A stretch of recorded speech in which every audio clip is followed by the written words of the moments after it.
Let's not forget that, yes, community harmony is another huge failure of this government. And speaking of failures, I take your point and I agree with you completely. This is highly unlikely to militarily involve us. But with so many wars breaking out and threatening to break out in our region as well, and the consequences can be so unpredictable. We could be cut off, our sea lanes cut off very easily.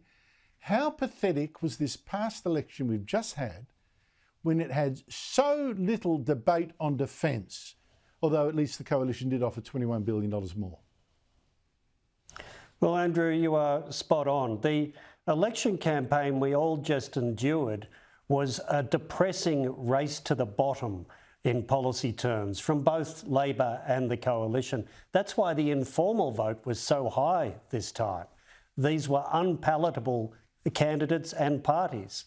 But you're right, the coalition's defence policy was a lonely moment where some of the more ugly realities in our world intruded into a campaign characterised by sugar hits and lollybags for Australian voters.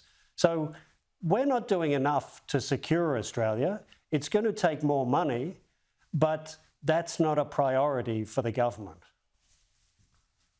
And in fact, we just voted against the one party that promised more, 21 billion more. I said at the time it wasn't enough. It wasn't enough, but that was as much as we were offered, and we voted against even that. Michael Shoebridge, thank you so much for your time.